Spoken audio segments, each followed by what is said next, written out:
علیکم ورحمۃ اللہ وبرکاتہ۔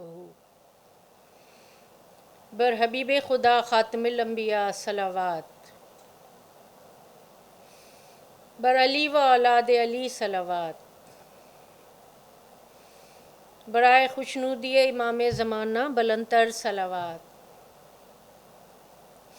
اعوذ باللہ من الشیطان الرجیم، بسم اللہ الرحمن الرحیم۔ الحمد للہ رب العالمین، والصلاة والسلام علی اشرف الانبیاء والمرسلین، الرسول المصدق المصطفى الامجد ابی القاسم محمد صلوات، وعلی اہل بیتہ الطیبین الطاہرین المعصومین المظلومین، الذین اذھب اللہ عنہم الرجس وطہرہم تطہیرا صلوات، وعلی صاحب دعوت النبویہ وصولۃ الحیدریہ والعصمت الفاطمیہ والحلم الحسنیہ وشجاعت الحسینیہ وعبادت السجادیہ وعلوم الباقریہ وآثار الجعفریہ ومعاصر الکاظمیہ والحجج الرضویہ والجود التقویہ والنقاوت النقویہ والہیبت العسکریہ والغیبت القائم بامر اللہ صلوات۔ اما بعد فقد قال اللہ تعالی فی محکم کتاب، بسم اللہ الرحمن الرحیم، هو الذی بعث فی الامیین رسولا منہم یتلو علیہم آیاتہ ویزکیہم ویعلمہم الکتاب والحکمہ وإن كانوا من قبل لفی ضلال مبین صلوات۔ تمام تعریفیں رب کائنات کے لیے جو اس کائنات کا پیدا کرنے والا اور پالنے والا ہے، جس کے قبضۂ قدرت میں میری اور آپ کی جان ہے، جس کے حضور ہمیں حاضر ہو کر اپنے اعمال کا حساب دینا ہے، اور تمام تر درود و سلام محمد و آل محمد کے لیے جو بارگاہ حق سے دین حق لے کر آئے اور اس کی حفاظت کا انتظام کیا۔ مسلسل گفتگو اس عنوان پر کہ کربلا اسلامی تعلیمات کی درسگاہ ہے، اور آیہ مبارکہ جس کی تلاوت کا میں نے شرف حاصل کیا، سورہ جمعہ کی آیت نمبر 2، جس کا ترجمہ مطلب یہ ہے کہ وہی تو ہے وہ پروردگار جس نے امیین میں سے انہی میں سے ایک رسول کو مبعوث فرمایا جو ان پر اس کی آیات کی تلاوت کرتا ہے، جو ان کے نفوس کا تزکیہ کرتا ہے، جو ان کو کتاب کی تعلیم دیتا ہے اور جو ان کو حکمت کی تعلیم دیتا ہے۔ گویا معلم انسانیت کا تعارف کرایا گیا، اور معلم انسانیت کے عظیم الشان کام آیات کی تلاوت، نفوس کا تزکیہ، کتاب کی تعلیم اور حکمت کی تعلیم، ان کے متعلق اس آیہ مبارکہ میں ہمیں بتایا گیا ہے۔ کربلا اسلامی تعلیمات کی درسگاہ ہے، اس عنوان کے تحت آج ہماری نویں گفتگو ہے۔ اسلامی تعلیمات کا ہم نے جائزہ لیا گزشتہ گفتگو میں، اور وہ منارہائے نور جو اسلامی تعلیمات نے قائم کیے ہیں، ویسے تو تفصیل بہت ہر پہلو پر مبنی ہے، لیکن وہ چند ایسی باتیں کہ جو اہم ہیں، بنیادی ہیں، ان پر گفتگو کی گئی، جیسے فلسفہ حیات ہے، فلسفہ ولایت ہے، علم ہے، اخلاقیات ہیں، ان پر گفتگو ہوئی۔ اور آج ہماری اس حوالے سے گفتگو اسلامی تعلیمات میں جو تزکیہ نفس کی اہمیت ہے اس سے سب واقف ہیں، اور آپ اور ہم سب جانتے ہیں کہ کلام پاک میں سورہ والشمس میں 11 اہم قسمیں کھانے کے بعد پے در پے 11 قسمیں کھانے کے بعد جو پروردگار عالم نے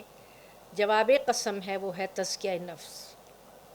بسم اللہ الرحمن الرحیم۔ والشمس والضحاها والقمر اذا تلاها والنہار اذا جلاها واللیل اذا یغشاها والسماء وما بناها والارض وما طحاها ونفس وما سواها فألہمها فجورها وتقواها قد افلح من زکاها وقد خاب من دساها۔ یہ ابتدائی آیات کی تلاوت کا شرف میں نے حاصل کیا، اور قسمیں کتنی عظیم چیزوں کی پروردگار عالم نے کھائی ہے۔ دیکھیں قرآنی قسمیں ایک الگ مقام رکھتی ہیں کہ جس چیز کی قسم کھائی جاتی ہے وہ اس کی بھی اہمیت کا اظہار ہے، اور جو جواب قسم ہے اس کی بھی اہمیت کا اظہار ہے۔ تو یہاں قسم کھائی، سورج کی قسم کھائی، اس کی روشنی، پھر چاند، پھر اس کے طلوع کی قسم کھائی، آسمان کی قسم کھائی، زمین کی قسم کھائی، زمین کے بچھانے والے کی قسم کھائی، اور آسمان کو قائم کرنے والے کی قسم کھائی۔ مفہوم بیان کر رہی ہوں۔ نفس کی قسم کھائی اور نفس کے سنوارنے والے کی قسم کھائی۔ ان تمام قسموں کے بعد جو جواب قسم ہے وہ کیا ہے؟ قد افلح من زکاہا، کہ بس وہ کامیاب ہوا جس نے اپنے نفس کو پاک کیا، وقد خاب من دساہا، اور وہ ناکام و نامراد ہوا جس نے اس کو برباد کر دیا، جس نے اس کو دبا دیا۔ بہت بڑی خوشخبری مومنین کے لیے اور ان کے لیے نظارت کا یہ باعث ہے یہ آیہ مبارکہ کہ جو اپنے تزکیہ نفس کی طرف توجہ نہیں دیتے۔ گزشتہ گفتگو میں ہم نے فضائل اخلاق اور رذائل اخلاق پر جو گفتگو کی تھی، اور جس میں فضائل اخلاق کی فہرست ہے اور رذائل اخلاق کی فہرست ہے، تو تزکیہ نفس بھی اسی کے ساتھ وابستہ ہے۔ نفس کیا ہے؟ نفس کو قرآن حکیم میں دونوں حوالوں سے استعمال کیا ہے، کہیں روح کے حوالے سے استعمال کیا ہے، کہیں جسم اور روح دونوں پر بولا ہے کہ جب جناب موسیٰ علیہ السلام نے ایک قبطی کو گھوسا مارا تھا تو اس کے لیے قرآن حکیم میں نفس کا کہ ایک نفس کا قتل ہو گیا ہے میرے ہاتھ سے۔ اس کے بعد نفس جو ہے وہ روح کے معنوں میں بھی بولا جاتا ہے، اور قرآن حکیم ہی سے ہم نفس کی مختلف کیفیتوں کے بارے میں جانتے ہیں، جیسے نفس امارہ جو سورہ یوسف میں جس کا ذکر ہے کہ نفس امارہ تو برائی کا حکم دینے والا ہے، پھر نفس لوامہ سورہ قیامت میں جس کا ذکر ہے کہ لوامہ یعنی وہ نفس جو ملامت کرتا ہے، اس کی قسم کھائی گئی ہے۔ پھر نفس ملہمہ الہام کی جو ابھی میں نے جو آپ کے سامنے آیت تلاوت کی، فَأَلْهَمْهَا فُجُورَهَا وَتَقْوَاهَا، کہ ہم نے نفس کو الہام کر دیا کہ یہ برائی ہے اور یہ نیکی ہے، یہ ہے نفس ملہمہ۔ اس کے بعد ہے نفس مطمئنہ، جس کی تعریف ہمیں سورہ والفجر کی آخری آیات میں ملتی ہے۔ یا ایھۃ النفس المطمئنہ ارجعی الی ربک راضیۃ مرضیہ فادخلی فی عبادی وادخلی جنتی۔ اے اطمینان پانے والی جان، اے نفس مطمئنہ، اپنے رب کی طرف لوٹ آ، اس حالت میں کہ رب تجھ سے راضی اور تو رب سے راضی، اور میرے بندوں میں داخل ہو جا اور میری جنت میں داخل ہو جا، میری جنت میں داخل ہو جا۔ عظیم الشان مرتبہ ہے نفس مطمئنہ۔ کہا جاتا ہے کہ یہ سورہ والفجر جو ہے سورہ امام حسین، اس کو دوسرا نام دیا جاتا ہے، اور یہ نفس مطمئنہ وقت عصر، وقت آخر میرے مولا کے لیے قرآن حکیم میں یہ ترکیب آئی ہے۔ اطمینان پانے والی جان، مطمئن نفس۔ عزیز و اقارب کے لاشیں سامنے ہیں، بیٹوں کے لاشیں سامنے ہیں، بچوں کے لاشیں سامنے ہیں، اور تنہا فرزند رسول اطمینان کی حالت میں اپنے رب سے ملنے کے مطمئن حالت میں اپنے رب سے ملنے کے منتظر ہیں۔ اور پھر نفس راضیہ جو اللہ سے راضی ہو، نفس مرضیہ جس سے اللہ راضی ہو۔ یہ 6 نفس کی حالتیں جو ہیں، نفس کی 6 حالتیں ہمیں قرآن حکیم سے ہی پتہ چلتی ہیں۔ نفس ایک انتہائی پیچیدہ مخلوق ہے، انتہائی پیچیدہ مخلوق ہے کہ جس کو ایک وجود ناشناختہ کہا گیا ہے، انریکگنائزڈ اینٹیٹی، جس کو ابھی تک پوری طرح سمجھا نہیں گیا ہے۔ انسان کی کیپیبلٹیز، انسان کی صلاحیتیں اور انسان کی طاقتیں، طاقت پرواز، طاقت تخیل، طاقت فکر، طاقت تصور، اور اس کے علاوہ عالم بالا کے عالم امر کی باتیں سمجھنے کی طاقت اور غیب کو سمجھنے کی طاقت، غیب پر ایمان لانے کی طاقت، یہ نفس بہت عجیب و غریب چیز ہے جو نظر آنے والی چیز نہیں ہے۔ یہ نفس روح اور جسم کے درمیان رابطے کا کام دیتا ہے۔ نفس گویا ایسے ہی ہے، آپ اگر تصور کریں کہ جسم جو ہے وہ زمین کی مانند ہے اور روح جو ہے وہ سورج کی مانند ہے، نفس اس کے درمیانی جو کرہ ہے، جو خلا ہے، کرہ ہوائی ہے، کرہ فضائی ہے، وہ ہے نفس کسی کیفیت ہے کہ وہ روح کو جسم سے اس طرح ملاتا ہے کہ سورج کی تمام توانائی اور نور اور اس کی جتنی کارکردگی کار فرمائی ہے وہ زمین کے اوپر جب جاری و ساری ہوتی ہے تو زمین سے درخت جو ہیں وہ پھلنے پھولنے لگتے ہیں، فصلیں پکنے لگتی ہیں، ہوائیں چلتی ہیں، سمندر کا مد و جزر ہوتا ہے اور پودے اگتے ہیں، اور زمین پر جو زمین ہے کی زندگی ہے وہ سورج جی کی مرہون منت ہے۔ انسانوں کی زندگی سورج کی مرہون منت ہے، اور تمام جتنا بھی زمین پہ مخلوقات پائی جاتی ہیں سب کی زندگی سورج کی مرہون منت ہے۔ اسی طرح انسان کا جسم جو ہے اس کی توانائی اور اس کی زندگی روح کی مرہون منت ہے، اور روح جو ہے وہ نفس کے ذریعے جسم کے ساتھ وابستہ اور جڑی ہوئی ہے۔ اگر نفس کثیف ہوگا، اگر نفس پراگندہ ہوگا، اگر نفس کوئی صفائی نہیں ہوگی، شفاف نہیں ہوگا، تو روح کی طاقتیں، روح کی روشنی انسانی جسم کو فائدہ نہیں پہنچا سکیں گی یقیناً۔ تو نفس بہت عجیب و غریب چیز ہے، اور نفس کے تزکیے کے لیے اتنا حکم دیا گیا ہے کہ فرمایا گیا ہے کہ وہ کامیاب ہوا جس نے اپنے نفس کو پاک کیا۔ اور کیسے پاک کیا نفس کو؟ کہ اس نے فضائل اخلاق کو اپنایا۔ جیسے کہ میں نے عرض کیا تھا کہ اخلاق ہماری باطنی کیفیت کا نام ہے، اور اخلاق ہماری اس قوت کا نام ہے کہ جس کے ذریعے اعمال خود بخود ہمارے اعضاء و جوارح سے سرزد ہوتے ہیں، جس کے لیے کوئی تیاری نہیں کی جاتی، اور جو اتنا طاقتور ہے کہ وہ وحی کی تعلیمات کو عقل کے ذریعے اپناتا ہے اور اپنے نفس کی قوتوں کو وحی کے تابع کرتا ہے۔ یہ ہے قوت اخلاق، اور قوت اخلاق ہی ہے کہ جو ہم تزکیہ نفس کی جو منزل ہے اس کو پا سکتے ہیں۔ ہمارے اکابر علماء نے تزکیہ نفس کی منزل کو، سیر و سلوک کو، معرفت کے سفر کو بہت اہمیت دی ہے، اور اس حوالے سے ہماری رہنمائی بھی کی ہے۔ ان میں چند اہم نکات میں آپ کے سامنے بیان کرتی ہوں۔ درود بھیجیے محمد و آل محمد پر۔ اللہم صلی علی محمد و آل محمد۔ اسلامی تعلیمات کی آغوش میں جن علوم نے پرورش پائی ان میں علم تفسیر، علم کلام، علم حدیث، علم عرفان اور علم الرجال، یہ علوم، علم تاریخ اور علم صرف و نحو، اور یہ سارے علوم، تجوید، یہ علوم شامل ہیں، جس میں علم عرفان جو ہے وہ ہمیں اس قابل کرتا ہے کہ ہم اپنے نفس کی معرفت حاصل کریں، اور پھر جب معرفت حاصل کر لیں تو پھر اس کا تزکیہ کرنا ہمارے لیے آسان ہوگا۔ فرمایا میرے مولا نے کہ جس نے اپنے نفس کو پہچانا اس نے خدا کو پہچانا۔ یہ وہ مشہور حدیث ہے کہ جس کی روشنی میں اس کے بہت سے معنی اور بہت سی تشریحات علماء نے فرمائی ہیں کہ اپنے نفس کو پہچانو اور اس کے بعد اس کے تزکیے کا سامان کرو، کیونکہ جو قرآن حکیم میں نفس کا ذکر آیا ہے اس کے تزکیے کا ساتھ سورہ اعلیٰ میں بھی نفس کے تزکیے کا ذکر آیا ہے۔ قد افلح من تزکیٰ وذکر اسم ربہ فصلی، سورہ اعلیٰ میں بھی ذکر آیا ہے، اور سورہ والشمس میں تو قد افلح من زکاہا بالکل کلیئر آیا ہے۔ تو تزکیہ نفس کے لیے علماء نے ایک روڈ میپ بنایا ہے، صاحبان عرفان نے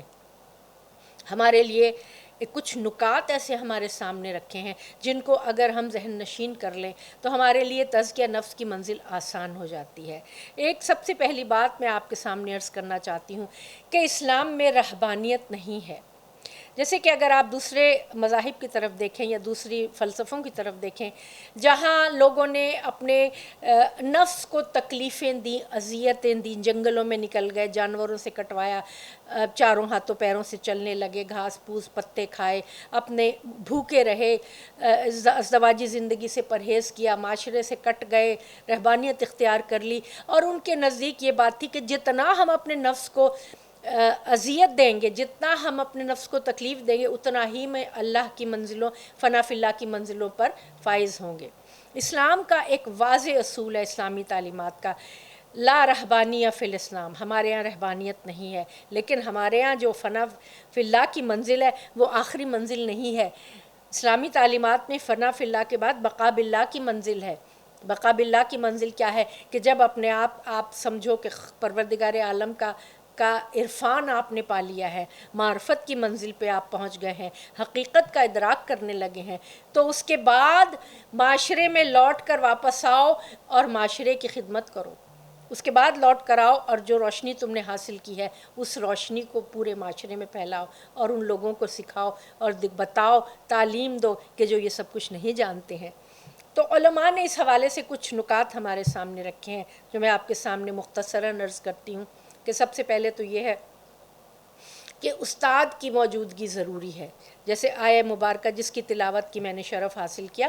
کہ معلم یعلمہم الکتاب والحکمہ، بنیادی طور سے جو ہے وہ استاد کا ہونا ضروری ہے، اور میرے اور آپ کے استاد اگرچہ پردہ غیب میں ہیں لیکن وہ میری اور آپ کی نیت سے بھی آگاہ ہیں، ہمارے اعمال سے بھی آگاہ ہیں، اور ہمارے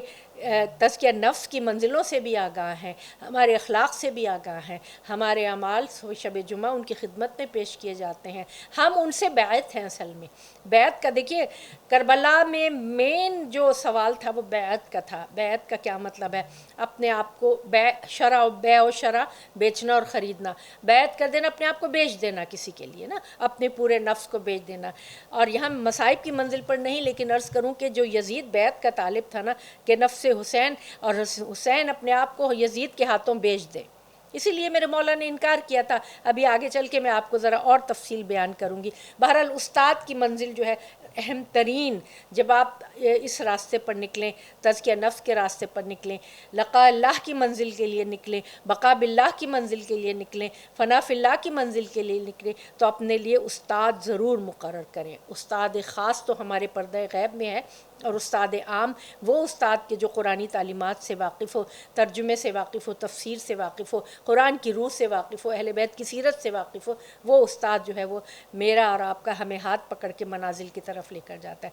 اس کے بعد ہے آپ سماجی تعلقات اور جتنے معاشرے میں ملنا جلنا ہے اور وہ تکلفات ہیں، رسم و رواج ہیں، ان سے پرہیز، حتی الامکان پرہیز کرنا چاہیے، کیونکہ معاشرے میں زیادہ تر لوگ جو ہیں وہ عوام الناس جو ہیں وہ عام طور پہ شعور کی اس منزل پر نہیں ہوتے جو اس حساس سفر پر اگر کوئی گامزن ہوتا ہے تو اس کے لیے مددگار ثابت ہو سکے، الٹا وہ ان کے لیے بوجھ ثابت ہوتے ہیں۔ بہتر یہ ہے کہ معاشی تکلفات، معاشرتی رسم و رواج سے انسان دور رہے، حتی الامکان۔ دیکھیے اسلام نے بہت بہترین طریقے سے حقوق و فرائض کا ایک چارٹر ہمارے لیے مقرر کر دیا ہے، جس میں آپ کو پتہ ہے خاندان کے حقوق، والدین کے حقوق، اولاد کے حقوق، بیوی بچوں کے حقوق، شوہر کے حقوق، پڑوسیوں کے حقوق، استاد کے حقوق، دوستوں کے حقوق، دشمنوں کے حقوق، وہ سب واضح کر دیا گیا۔ اس کا علم ضروری ہے، اور اس سے زیادہ یہ جو ایک ٹرینڈ ہمارے یہاں چلا ہے نا سوشل لائف کا، کافی پارٹی، مارننگ، یہ فلاں، یہ ساری چیزیں جو ہیں یہ انسان کا وقت کا ضیاع بھی ہے اور اس کے ذہن کو پراگندہ بھی کرتی ہیں۔ لہٰذا معاشرتی تکلفات اور رسم و رواج سے پرہیز کرنا چاہیے۔ اس کے علاوہ جو ہے وہ ثبات قدم ہو، آپ اپنے وعدے پر قائم رہیں کہ میں اللہ کی منزل کی طرف نکل رہا ہوں یا نکل رہی ہوں، اللہ کے قرب کے لیے میں اپنا سفر شروع میں نے کیا ہے تو مجھے اس پہ قائم رہنا ہے۔ وفا، اس کے بعد وفا ہے کہ جب ایک دفعہ توبہ کر لی کسی گناہ سے اور وہ ایک راستے پر چلے، قائم رہے، تو اس میں ہمیں اپنے آپ کو اس میں قائم رکھنا ہے اور کوئی رکاوٹ نہ آئے۔ دنیا کی طرف سے بہت نکتہ چینیاں ہوں گی، بہت طنز ہوگے، تانے دیے جائیں گے، مذاق اڑایا جائے گا، اس کی پرواہ نہیں، بالکل پرواہ نہیں۔ توکل اللہ، توکل کرنا ہے۔ اس کے بعد آپ نے مراقبہ بہت ضروری ہے۔ مراقبہ کیا ہے؟ عام طور پہ لوگ مراقبہ سمجھتے ہیں کہ وہ کوئی کسی تخلیے میں بیٹھ کے اور کچھ ورد کرنا ہے۔ مراقبے کا دراصل مطلب ہے اپنی ذمہ داریوں اور اپنے فرائض سے آگاہی اور ان کو پورا کرنا۔ اب یہ مراقبے کی کیفیت بھی بدلتی رہتی ہے۔ اول سفر میں مراقبہ ہے اپنی ذمہ داریوں کو پہچاننا اور ان کو پورا کرنا، جس میں گھریلو ذمہ داریاں، معاشی ذمہ داریاں اور دوسرے جو حقوق و فرائض ہیں ان کو پورا کرنا۔ پھر اگر درجہ راہ سلوک کا بڑھتا چلا جاتا ہے تو مراقبے کی بھی کیفیت بدلتی چلی جاتی ہے۔ پھر ہے محاسبہ اکاؤنٹیبلٹی، اپنے آپ کو اکاؤنٹیبل سمجھے، انسان ذمہ داری محسوس کرے کہ میں نے اگر کوئی غلطی ہو گئی یا کچھ تو انسان توبہ اور معافی کا بھی طلبگار ہو۔ اس کے بعد ہے مواخذہ، اپنے آپ کو پوچھتے رہو اور اپنے پہ نظر رکھو، اپنے نفس کے اوپر بہت گہری نظر رکھو، کیونکہ نفس اب ہمیں پتہ بھی نہیں چلتا نفس کس وقت ہمیں دھوکہ دے جاتا ہے۔ اس کے بعد یہ ہے کہ تیزی، نیکیوں میں تیزی کرو، نیکی کی طرف تیزی سے دوڑو، کیونکہ شیطان ہمارے راستے میں ہر وقت بیٹھا رہتا ہے اور وقت نکل جاتا ہے اور ہم وہ جو ہے موقع ہاتھ سے چلا جاتا ہے۔ پھر ہے مودت اور ارادت، کہ اہل بیت اطہار سے، انبیاء سے، خاتم النبیین سے ایک ایسی محبت اور مودت دل میں ہو کہ انسان ان کے راستے پر چلنے کی خواہش رکھتا ہو اور ان سے اپنے، کیونکہ محبت الہی اور محبت رسول، محبت اہل بیت، یہ تو اجر رسالت ہے۔ سورہ شورى کی آیت نمبر 23 میں کیا فرمایا؟ قُلْ لَا أَسْأَلُكُمْ عَلَيْهِ أَجْرًا إِلَّا الْمَوَدَّةَ فِي الْقُرْبَى، میں تم سے کوئی اجر رسالت نہیں طلب کرتا سوائے اس کے کہ میرے قربا سے مودت سے بھی ایک قدم آگے، قربا سے مودت اختیار کرو۔ واجب ہے محبت، قربا کی محبت۔ اور جب پوچھا تھا یا رسول اللہ قربا کون ہے، فرمایا علی، فاطمہ اور ان کی اولاد، ان کی محبت از روئے قرآن واجب ہے۔ اور یہی محبت ہمیں راہ سلوک میں اور تزکیہ نفس کی منزلوں پر آگے لے جانے میں ہمارے لیے مددگار ثابت ہوتی ہے۔ درود بھیجیے محمد وآل محمد۔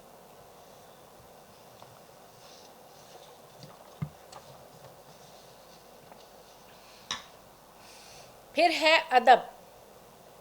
یعنی انکساری، عاجزی، اپنے آپ کو بہت زیادہ نہ سمجھنا۔ اگر ذرا سی نیکیاں کرنے لگے تو بہت اپنے آپ کو کچھ سمجھنے لگے، اس سے کیا ہوتا ہے؟ راستہ الٹا ہو جاتا ہے، بالکل انسان الٹے قدموں جو ہے جتنا طے کیا ہوا ہوتا ہے وہ بھی پیچھے چلا جاتا ہے۔ نیت اور ارادہ اپنا بالکل خالص رکھنا چاہیے۔ نیت کیا ہے؟ قربتاً الی اللہ، قربتاً الی اللہ کی نیت ہے، اور اپنی نیت کو سالم رکھنا چاہیے۔ اور اس کے بعد جو ہے وہ یہ ہے کہ خاموشی، زیادہ بات نہیں کرنا۔ دو طرح کی خاموشی، ایک سکوت خاص، ایک سکوت عام۔ سکوت خاص کیا ہے؟ کہ جب ہم کوئی ذکر و اذکار کرتے ہیں اس وقت ہمیں خاموش رہنا ہے اور اس کے درمیان نہیں کرنی۔ اور سکوت عام کیا ہے؟ کہ عام طور پہ لوگوں سے زیادہ گفتگو نہیں۔ عام طور پہ آپ نے دیکھا جو لوگ زیادہ بات چیت بہت زیادہ کرتے ہیں ان میں عام طور پہ باتیں جو ہیں وہ بیکار باتیں ہوتی ہیں، اور ان بیکار باتوں سے ہم جو ہیں وہ گناہگار ہو جاتے ہیں۔ تو سکوت خاص اور سکوت عام ہمارے لیے جو ہے وہ ضروری ہے۔ زیادہ بات کرنا ویسے بھی منع کیا گیا ہے، اور جیسے سورہ حجرات کا کل میں ذکر کر رہی تھی جس میں غیبت سے پرہیز کرنے کا بتایا گیا، کسی کو برے ناموں سے نہ پکارو، کسی کا مذاق نہ اڑاؤ، اور آپس میں ایک دوسرے کی طرف ایسے کسی کو کوئی اشارے ایسے نہ کرو جس سے دوسرے کو تکلیف ہو۔ یہاں مطلب یہ کہ جب آپ اپنے معاشرتی تعلقات اور سماجی تعلقات میں آتے ہیں تو بہت احتیاط کی ضرورت ہے۔ اس لیے آسانی تو اسی بات میں ہے کہ تعلقات کو کم از کم رکھا جائے تاکہ ہم اپنے لیے مشکلات نہ پیدا کر لیں۔ پھر یہ ہے کم خوری، کھانا کم کھائیں۔ بہت زیادہ کھانا انسان کی روح کو جو ہے وہ غافل کر دیتا ہے، اور وہ اس میں اللہ کی طرف بڑھنے کی اس میں وہ خواہش پیدا نہیں ہوتی۔ بھوک جو ہے، بھوک انسان کو روحانیت کی طرف لے کے جاتی ہے، اور روزے کے پیچھے جو ہمیں ایک مہینے کے روزے ہمیں واجب کیے گئے ہیں اس کے پیچھے بھی یہی فلسفہ ہے کہ جب جسمانی قوتیں کمزور ہو جاتی ہیں تو اس کے بعد روحانی قوتیں جو ہیں وہ طاقت حاصل کرتی ہیں، اور 20 روزے رکھنے کے بعد جب روحانی قوتیں طاقت حاصل کرتی ہیں پھر ہمیں شب قدر میں عبادت کا حکم ہے۔ شب قدر کو تلاش کرو، شب قدر میں دعا کرو، تضرع زاری کرو، اور اللہ سے اپنی لو لگاؤ اور اللہ سے تعلق قائم کرو۔ پھر ہے تنہائی، خلوت۔ خلوت بھی دو طرح کی ہوتی ہے، تنہائی، خاص تنہائی، عام تنہائی۔ عام طور پہ دیکھیں آپ کو پتہ ہے اصحاب کہف کا کیا تھا کہ وہ بڑے دربار میں تھے اور بہت اعلیٰ ان کے مرتبے تھے اور بڑے خاص لوگ تھے، وہ خواص میں شامل تھے، لیکن اس بت پرستی کے ماحول سے وہ اتنے بیزار تھے کہ وہ وہاں سے بھاگ کر اور انہوں نے خلوت میں غار میں پناہ لے لی تھی۔ اللہ تعالیٰ کو ان کی یہ خلوت اتنی پسند آئی کہ انہوں نے 309 سال تک وہاں وہ سوئے رہے، اور اس کے بعد وہ جب جاگے تو وہ اس کے بعد جب وہ کھانا لینے گئے اس وقت وہ پہچانے گئے۔ تو خلوت بھی جو ہے وہ ہمیں ان راہوں پر ہماری مددگار ثابت ہوتی ہے۔ اچھا، اس کے بعد یہ ہے کہ انسان اپنے آپ کو اپنی ہی نظروں میں رکھے اور اپنے آپ کو ورد میں رکھے، ذکر میں رکھے۔ وسوسے اگر آپ کی طرف آئیں تو ورد اور ذکر سے ان وسوسوں کا ازالہ کرے، غور و فکر کرتا رہے۔ یہ چند نکات میں نے آپ کے سامنے بیان کیے جو ہمیں تزکیہ نفس کی طرف لے کر جاتے ہیں اور جس سے ہمیں تزکیہ نفس میں مدد حاصل ہوتی ہے۔ اور اس تمام سفر کے دوران جو ہے وہ اپنے نفس کی طرف خاص نظر رکھنا اور اپنے کو پہچانتے رہنا۔ اور اس میں ایک اور نکتہ بھی ہے کہ آسانی اور سہولت۔ میرے امام نے فرمایا، چھٹے امام نے فرمایا کہ دیکھو اگر تم کسی کو دیکھو کہ وہ کوشش کر رہا ہے تزکیہ نفس کی اور اس کو آگے بڑھنا ہے تو بالکل ایسے ہی ہے جیسے تم سیڑھی کے کسی اس پر کھڑے ہو درجے پر اور تم سے نیچے کوئی کھڑا ہے تو انتہائی سہولت اور آسانی سے اس کا ہاتھ پکڑ کر اس کو اوپر لے آؤ۔ یہاں سختی نہیں، سختی کے لیے سخت منع کیا گیا ہے کہ اپنے اوپر سختی نہ کرو، عبادت میں بھی نرمی اختیار کرو، عبادت میں بھی اپنے نفس کے اوپر بہت زیادہ بوجھ مت ڈالو، کیونکہ نفس کبھی کبھی جب بوجھ برداشت نہیں کر سکتا تو وہ پلٹ جاتا ہے اور الٹا نقصان جو ہے وہ آپ کو ہوتا ہے۔ تو سہولت اور نرمی اختیار کرنی چاہیے اور اپنے اوپر ضرورت سے زیادہ بوجھ نہیں ڈالنا چاہیے۔ جس طرح پروردگار عالم کا تو وعدہ ہے کہ تم اگر 1 قدم چل کے آؤ گے تو وہ 10 قدم چل کے تمہاری طرف آئے گا۔ تو جب ہم ارادہ کرتے ہیں، جب توبہ کرتے ہیں اپنے گناہوں سے، پروردگار کی طرف آتے ہیں، انی وجہت وجہی للذی فطر السماوات والارض حنیفا مسلما وما انا من المشرکین، تو پروردگار عالم جو ہے وہ ہماری طرف بڑھ کر خود آتا ہے۔ تو آپ لوگوں کو یہ نکات میں نے جو آپ کے سامنے رکھے، جس میں ذکر و فکر بھی ہے، جس میں وسوسوں کا ازالہ بھی ہے، ورد بھی ہے، جس میں اللہ تعالیٰ کے اسماء حسنہ کے ذریعے سیر و سلوک کا سفر بہت آسانی سے طے ہو جاتا ہے، اور اللہ تعالیٰ کے اسماء حسنہ جو پوری کائنات پر چھائے ہوئے ہیں یہ ہمارے لیے مددگار ثابت ہوتے ہیں، جس میں یا فتاحو کا مطلب ہے کہ ایک دروازہ کھول دینے والے۔ تو فجر کی نماز کے بعد سینے پر ہاتھ رکھ کر 77 بار یا فتاحو کا ورد کریں کہ آپ کا سینہ کھل جائے، رب اشرح لی صدری کے تحت کہ میرا سینہ کھول دے اور میری گفتگو کو آسان کر دے، میری گفتگو کی گرہ کھول دے اور میرے کام کو آسان کر دے، حضرت موسیٰ علیہ السلام نے جیسے کہا تھا۔ تو یہ چند مختصر سی باتیں آپ کے سامنے میں نے تزکیہ نفس کے حوالے سے کی۔ یہاں رک کر مجھے ایک بہت اہم بات کرنی ہے کہ دیکھیے ہمارا جو موضوع ہے، آج ہماری آخری گفتگو ہے اس حوالے سے، کیونکہ کل جب عاشور کا دن ہوگا تو اس وقت ہم سید الشہداء کے مصائب ہمارے موضوع گفتگو ہوگا۔ آج آخری گفتگو ہے، اور یہاں رک کر ہمیں یہ سوچنا ہے کہ جس طرح تزکیہ نفس انسان کو پاکیزہ صاف کرتا ہے،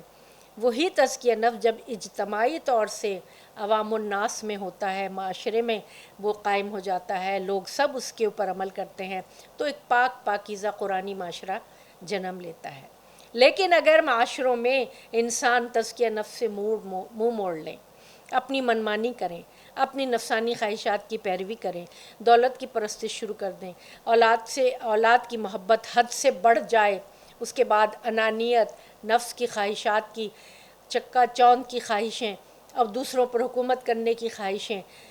حب جاہ، حب مال، حب اولاد جب غالب آ جاتی ہے معاشروں کے اوپر تو پھر کربلا جیسے المیے جنم لیتے ہیں۔ تاریخ کے یہاں اس موڑ پر کھڑے ہو کر تاریخ پہ ہم جو گفتگو ابھی تک کی تھی، امام حسن علیہ السلام کی بیعت، امام حسن علیہ السلام کی صلح کی طرف ہمارا جو گفتگو ہوئی تھی، اور یہ 41 ہجری میں۔ اب آپ یہ دیکھیں کہ مکی زندگی حضور کی، اس میں مشکلات ہم نے دیکھ لی، مدنی زندگی میں دیکھیں حضور کے بعد جو ایک عام رویہ تھا لوگوں کا کہ غدیر کو وہ اہمیت نہیں دی، اور پھر میرے مولا کی 25 سال کی خاموشی، اور اس دوران بہت سارے حالات بدل گئے۔ پھر جب میرے مولا کی طرف حق خلافت پلٹا، اس میں کتنی مشکلات آئیں، اس میں لوگوں کے کس طرح رویے بدلے، اس میں لوگوں نے کس طرح قرآنی تعلیمات کو بدلنا شروع کر دیا، اور اس میں کس طرح لوگوں نے مولا علی کے ساتھ کیا کیا کہ 3 جنگیں آپ کو لڑنی پڑی، اور یہ جنگیں کوئی عیسائیوں سے نہیں لڑی تھیں، یہودیوں سے نہیں لڑی تھیں، زندیقیوں سے نہیں لڑی تھیں، مسلمانوں سے لڑی تھیں۔ یعنی آپ یہ دیکھیں کہ وہی مسلمان ہیں لیکن ان کے دل بدل گئے، دماغ بدل گئے، نفس بدل گئے، ان کی اخلاقیات ختم ہو چکی ہیں۔ جب معاشرے اتنے پراگندہ ہو جائیں، جب معاشروں میں وہ تزکیہ نفس کی کیفیتیں نہ رہیں، تو پھر کربلا تک جو ہے یہ تاریخ کا سفر شروع ہو جاتا ہے۔ تو 41 ہجری کے بعد صلح امام حسن، صلح جو ہوئی تھی، اس کے میں نے چیدہ چیدہ نکات آپ کے سامنے بیان کیے تھے۔ 20 سال کا عرصہ درمیان میں ہے، صلح امام حسن علیہ السلام اور کربلا کے درمیان 20 سال کا عرصہ ہے۔ اب اس میں جو 10 سال امام حسن علیہ السلام کی حیات مبارکہ کے ہیں، وہ اس میں بھی ہمیں انتہائی عجیب و غریب حالات کا سامنا ہے کہ بظاہر تو امیر شام نے امام حسن علیہ السلام کی فرزند رسول کہہ کر، اور ان کی بڑی عزت اور تکریم تھی، لیکن یہ ان کی جڑیں کاٹنے اور ان کو اذیت دینے اور مولا علی کے اوپر سب و شتم کرنے اور محبان اہل بیت کو تکلیفیں دینے، اذیتیں دینے میں کوئی دقیقہ جو ہے وہ نہیں چھوڑا گیا تھا، یہاں تک کہ 50 ہجری میں امام حسن علیہ السلام کو زہر دے کر شہید کر دیا گیا۔ اس دوران 5 مرتبہ زہر دیا گیا۔ اب جب امام حسن علیہ السلام شہید ہو گئے زہر وغا سے اور زہر دغا سے، اور وہ زہر بھی جادہ بنت اشس نے دیا تھا، اور تاریخوں میں اس وضاحت پہ اتنی تفصیل میں نہیں جا سکتی، معاویہ نے وہ زہر جادہ بنت اشس کے ذریعے ایک عیسائی عورت کے ذریعے منگا کر شام سے جادہ بنت اشس کو اس لالچ میں کہ تو ان کو زہر دے دے تو میں یزید سے تیرا نکاح کر دوں گا،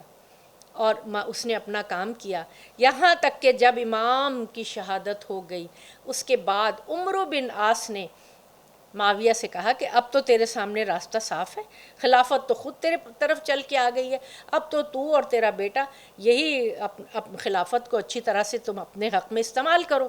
یہاں رک کے مجھے وہ بات بھی بتانی ہے کہ ایک زمانہ ایسا آیا تھا کہ جب ابو سفیان کی آنکھیں چلی گئی تھیں، کچھ نظر نہیں آتا تھا، تو ایک محفل میں بیٹھ کے ابو سفیان نے پہلے یہ پوچھا یہاں کوئی غیر تو نہیں، سب اپنے ہیں؟ جب کہا کہ ہاں سب اپنے ہیں، تو ابو سفیان نے یہ کہا کہ یہ جو اقتدار ہے، خلافت جو ہے، اس کو گیند کی طرح سے استعمال کرو اور اپنے درمیان اس کو گھماتے رہو، گیند کی طرح سے اس کو اپنے درمیان گھماتے رہو۔ گویا وہ لوگ کہ جو فتح مکہ کے وقت ایمان لائے تھے، ان لوگوں کے دل میں ایمان بالکل بھی نہیں تھا، ان لوگوں کے دل میں اللہ کی محبت یا اسلامی تعلیمات کی کوئی قدر و وقت نہیں تھی، وہ صرف اس نظریے کے تحت if you cannot beat them join them، اب آپ تم تو ان سے مقابلہ کر نہیں سکتے، یہ تو فتح یاب ہو کے آ گئے ہیں، تو اب ان کو تم جوائن کر لو، اس نظریے کے تحت جو تھے وہ دائرہ اسلام میں داخل ہوئے تھے، جن کو تلقا کہا جاتا ہے۔ اب یہ بات معاویہ کو بہت پسند آئی کہ ہاں یہ تو ہونا چاہیے، وہ اپنے لیے میدان صاف کر چکا تھا، امام حسن علیہ السلام کو راہ سے ہٹا چکا تھا۔ 50 ہجری اور 61 ہجری کے درمیان جو 10 سال کا عرصہ ہے، اس میں جب زیاد یعنی یہ عبید اللہ ابن زیاد کا جو والد تھا، جس کو معاویہ نے انتہائی شرمناک طریقے سے اپنا بھائی بنایا تھا، 53 ہجری میں جب اس کا انتقال ہوتا ہے، اس کے بعد معاویہ نے یزید کی ولی عہدی کے لیے باقاعدہ ایک مہم شروع کر دی تھی۔ اب آپ ایک یہاں میں رک کر ایک بات اور بھی کہوں کہ جب امام حسن علیہ السلام نے صلح کی تھی تو اس کے بعد ایک ایسا رویہ اپنایا تھا کہ اس کثیف ماحول میں، اس کرپٹ ماحول میں اور اس پروپیگنڈے کے اور جھوٹ اور فریب کے اور دھوکے کے ماحول میں امام نے ایک تحریک ایسی چلائی تھی، وہ تحریک جو اہل بیت کے ماننے والوں کو ایک نمایاں مقام دیتی ہے۔ وہ تحریک ایسی تھی جس میں ان تمام دھوکے اور فریب کے ماحول میں، اس تمام چکا چوند اور اس میں شاہی اور بادشاہی، اس میں مال و دولت کی فروغ میں اور سب کچھ، لیکن وہاں چند مٹھی بھر لوگ ایسے تھے کہ جنہوں نے ایک ایسی پارٹی بنائی تھی، جنہوں نے ایسی تحریک چلائی تھی جو اسلامی تعلیمات کی حفاظت کے لیے اپنی جان بھی دینے کے لیے تیار تھے۔ اور یہ سب سے بڑی کامیابی امام حسن علیہ السلام کی تھی، جو کہ اور آج تک وہی، چاہے ساری دنیا کہاں سے کہاں تک پہنچ جائے، لیکن مٹھی بھر وہ لوگ چند ایسے ہیں جو اہل بیت کی تعلیمات پر اپنی جان تک قربان کرنے کے لیے تیار ہیں۔ اور ایسے ہی چند لوگ موجود تھے، اور امام حسن کی یہ کامیابی تھی، آپ کی جو پلاننگ تھی وہ بالکل ایسی تھی کہ صلح کے بعد وہ جو 10-20 سال کا عرصہ آئے گا، اس دوران وہ نسل جوان ہو جائے گی اور وہ لوگ جو ہیں وہ طاقت حاصل کر لیں گے جو اسلامی تعلیمات کی اہمیت کو سمجھتے ہیں، تاکہ وہ اس کربلا میں جو اسلامی تعلیمات کی درسگاہ قائم کی جائے گی وہ اس پر اپنا وہ خوبصورت رد عمل بیان کر سکیں، اس پر گریہ کر سکیں، اس پر مجلسیں کر سکیں، ان کو بیان کر سکیں، اور ایک شاک ٹریٹمنٹ کی طرح سے امت مسلمہ کا جو معاشرہ ہے وہ اپنے آپ کو دوبارہ زندہ کرے۔ یہ تھا امام حسن علیہ السلام کا ان کا پلان، یہ تھا ان کا مقصد، یہ تھا منصوبہ، یہ تھا جس میں وہ مکمل طور سے کامیاب ہوئے۔ بے شک شہید ہو گئے کہ شہادت تو اس خاندان کی میراث ہے، شہادت تو اس خاندان کے سر کا تاج ہے، لیکن دراصل تعلیمات اسلامی کی حفاظت جو ہے وہ تمام ائمہ کا مطمع نظر رہا، ٹارگٹ رہا، ہدف رہا، اور جس میں سب کامیاب ہوئے۔ یہاں تک جب ہم 53 ہجری سے لے کے اور 60 ہجری رجب تک ولی عہدی یزید کے لیے راہیں ہموار کرنی شروع کیں، جس میں کہتے ہیں کہ سب سے پہلے مغیرہ بن شیبہ جو والی کوفہ تھا، اس کو کسی بات پہ معاویہ نے ناراض ہو کر کوفے کی حکومت سے معزول کرنا چاہا، تو اس نے اپنی کرسی بچانے کے لیے معاویہ کے دل کی بات اس طرح کی کہ یزید کی ولی عہدی کی پیشکش اس کے سامنے رکھی، جو اس کہتے ہیں کہ سوکھے دھانوں پانی پڑ گیا۔ ہمیشہ سے ایک آرزو جنم لے رہی تھی، دل میں ہمیشہ سے ایک آرزو تھی کہ میرے بعد یہ اتنی عظیم الشان سلطنت میرے بیٹے کو ملنی چاہیے، چاہے وہ جیسا بھی ہو۔ یہ تھی نا اولاد کی محبت۔ تو حالانکہ معاویہ خود بھی جانتا تھا کہ یزید اس قابل نہیں ہے کہ وہ کسی بھی حالت میں خلافت اسلامیہ کا نمائندہ بن سکے، لیکن اس نے 7 سال لگاتار کوشش کی کہ یزید کی ولی عہدی کے لیے راہیں ہموار کی جائیں۔ یا یہ بہت حساس ترین یہ پورا عرصہ تھا جس میں میرے مولا کو بار بار لوگوں نے کہا، امام حسین علیہ السلام کو، کہ سید الشہداء آپ کیوں اس صلح نامے کے پابند ہیں ابھی تک جو آپ کے بھائی نے قائم کیا تھا؟ اب تو امام کی شہادت ہو چکی۔ فرمایا نہیں، جب ہم معصوم ایک معاہدے کو کر لیتے ہیں تو ہم اس کی خلاف ورزی نہیں کر سکتے یہاں تک کہ دوسری طرف سے اس کی خلاف ورزی کی جائے۔ اب کیا ہوا کہ مغیرہ بن شیبہ نے کوفے کے 10 لوگوں کے دین خریدے 30,000 درہم میں، اور اپنے بیٹے موسیٰ بن مغیرہ بن شیبہ کو دمشق بھیجا، ان 10 لوگوں کو یہ بتا کر کہ تم جا کر میدان دربار میں کھڑے ہو کر یزید کی ولی عہدی کی تجویز پیش کرنا۔ اس کے پیچھے کیا محرک تھا؟ اس کے پیچھے محرک تھا کہ مغیرہ بن شیبہ کی کرسی یعنی کوفے کی حکومت اس کی مضبوط رہے، اور معاویہ خوش ہو کر کوفے کی حکومت اس کے حوالے کر دے۔ یہاں تک کہ تاریخوں نے لکھا ہے کہ جب موسیٰ ان 10 لوگوں کو لے کر دمشق گیا تو تنہائی میں لے جا کے موسیٰ سے معاویہ نے پوچھا کہ ان لوگوں کا دین تیرے باپ نے کتنے میں خریدا؟ تو موسیٰ نے کہا 30,000 درہم میں، جس پہ معاویہ نے کہا پھر تو ان کے نزدیک ان کا دین بہت ہلکا ہے، بہت کم قیمت پہ بیچا۔ حقیقت سب جانتے تھے۔ اچھا، اب مغیرہ بن شیبہ کے لیے کہا جاتا ہے، یہاں یہ دونوں جو بزرگ تھے، ابو العلا مودودی اپنی کتاب خلافت و ملوکیت میں انہوں نے بڑا زبردست اس کا تجزیہ کیا ہے۔ وہ کہتے ہیں یہ دونوں بزرگ، ایک نے اپنی کرسی بچانے کے لیے اور دوسرے کے دل کی جو خواہش تھی اس کو پورا کرنے کے لیے اس نے اپنی پوری کوشش کی۔ یعنی مغیرہ بن شیبہ نے اپنی کرسی بچانے کے لیے معاویہ کے دل میں یہ خواہش ڈالی اور یہ تجویز پیش کی کہ تم اپنے بیٹے کو خلیفہ بناؤ، ہم بیعت کریں گے۔ اب یہ خواہش جو تھی وہ جنم لے چکی تھی اور یہ پروان چڑھنے لگی، یہاں تک کہ معاویہ نے کوشش کرنی شروع کر دی۔ اس حوالے سے کہتے ہیں کہ سب لوگوں نے مخالفت کی، سب نے موسٹلی لوگوں نے مخالفت کی۔ اپنے بھائی نے یزید بن ابو سفیان نے معاویہ کی مخالفت کی، والی بصرہ نے مخالفت کی۔ اس کے علاوہ جب خطوط لکھے، اب عبداللہ ابن جعفر کو خط لکھا بیعت کے لیے، انہوں نے صاف انکار کر دیا اور برا بھلا کہا۔ عبداللہ ابن عمر کو خط لکھا، انہوں نے صاف انکار کر دیا، برا بھلا کہا۔ بلکہ عبداللہ ابن عمر کو تو 1,00,000 اشرفیاں بھی بھیجی تھیں، تو انہوں نے کہا کہ میں اپنا دین اس طرح فروغ نہیں کرتا۔ عبد الرحمن ابن ابو بکر کو جو خط لکھا اور بیعت کا مطالبہ، انہوں نے اس کو منع کر دیا، برا کہا۔ عبداللہ ابن عباس کو بھی اسی طرح خط لکھا، انہوں نے بھی منع کر دیا اور اسے برا بھلا کہا۔ جناب عثمان کے بیٹے سعید کو جو خط لکھا، انہوں نے بھی منع کر دیا۔ اب یہ بڑی بڑی وہ شخصیات تھیں جو اسلامی دنیا کے نامور لوگ تھے، اور سب سے بڑھ کر تو سید الشہداء، کہ جب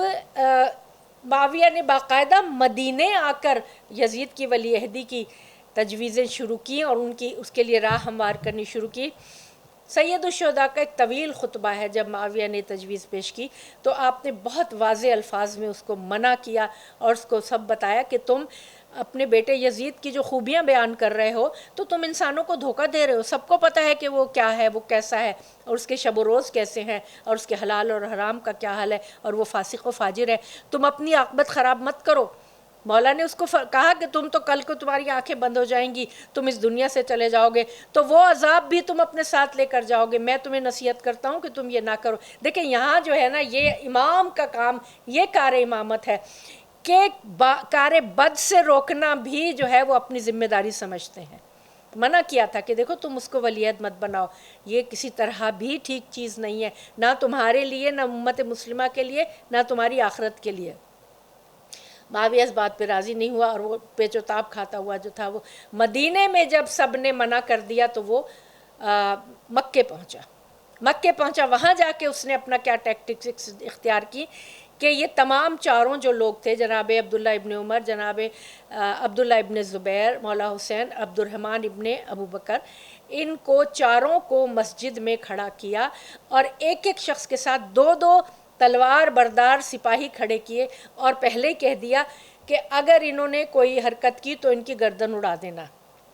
اور مسجد میں کھڑے ہو کے خطبہ دیا، لوگوں کو کہا، لوگوں یہ دیکھو یہ اسلامی دنیا کے کتنے بڑے بڑے نام ہیں، ان سب نے یزید کی بیعت کر لی، جھوٹ فریب، بالکل ڈرا کے دھمکا کے، ان سب نے یزید کی بیعت کر لی ہے اور تم بھی یزید کی بیعت کر لو۔ یہ مکے میں ہوا۔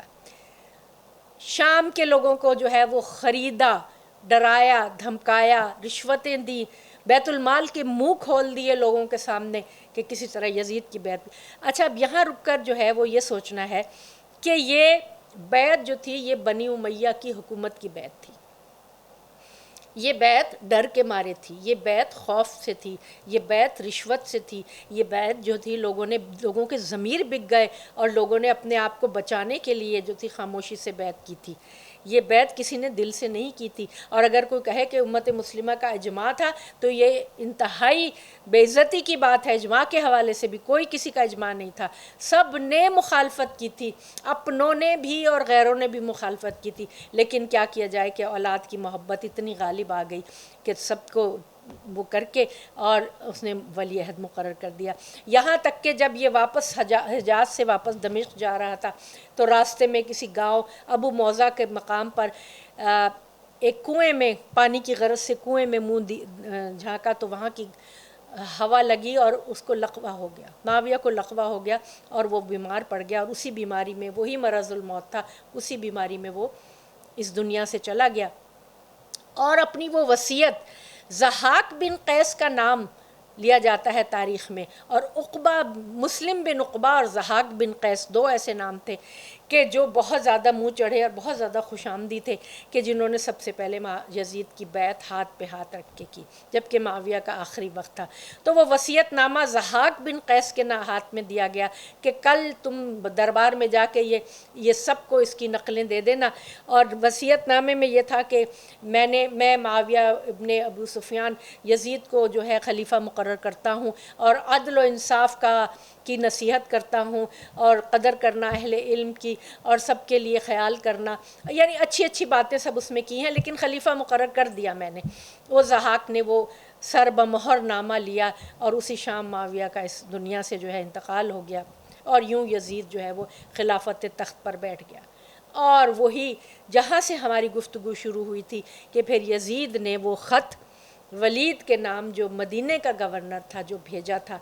جس میں بیعت طلب کی تھی، یا تو بیعت کرو ورنہ آپ کا سر اڑا دیا جائے گا۔ فرزند رسول نے جگہ جگہ بتایا تھا، یہ 7-8-10 سال جو گزرے ہیں،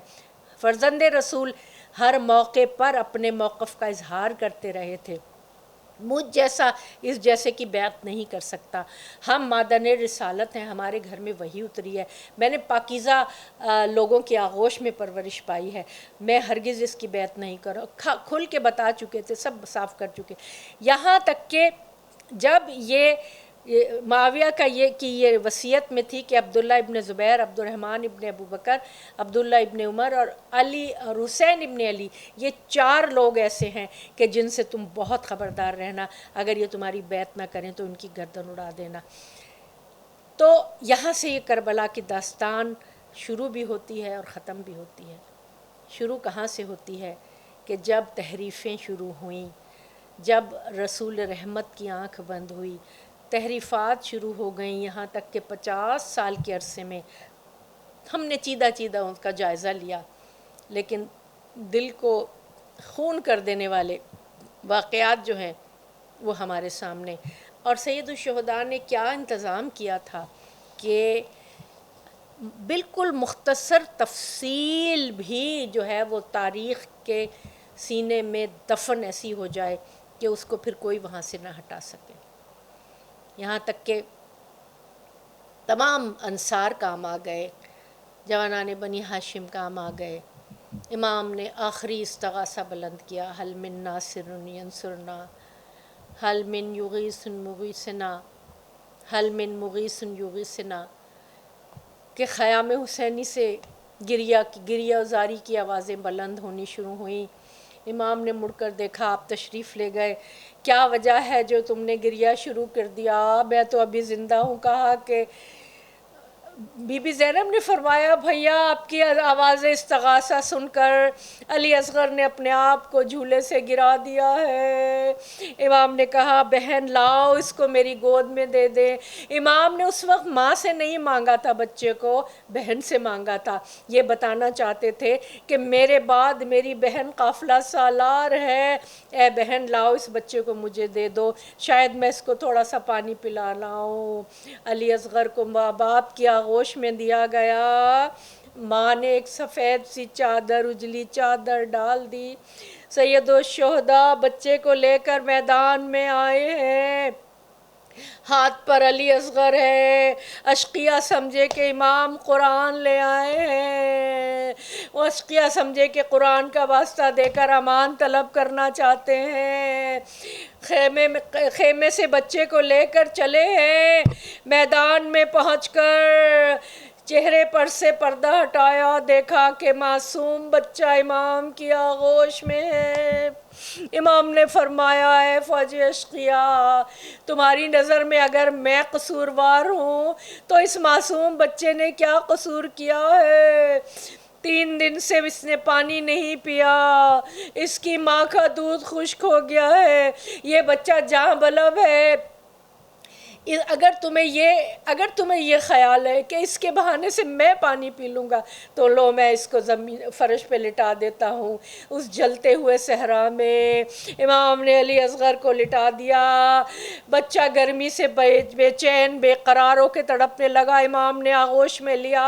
اوپر کیا، فرمایا، حجت خدا کے فرزند ہو، ان کو بتا دو تم کتنے پیاسے ہو۔ علی اصغر نے سوکھی زبان اپنے ہونٹوں پر پھیرنی شروع کی۔ فوج اشقیہ منہ پھیر پھیر کے رونے لگی۔ عمر سعد کی آواز آئی، اقطع کلام الحسین، حسین کے کلام کو قطع کر دے۔ حرملہ کی طرف اشارہ کیا۔ ہائے ہرملا کے ترکش میں جو تیر تھے، وہ تیر جو گھوڑوں کو نہر کرنے کے لیے استعمال کیا جاتا تھا، تیر سے شعبہ، ہرملا نے کمان میں وہ تیر جوڑا،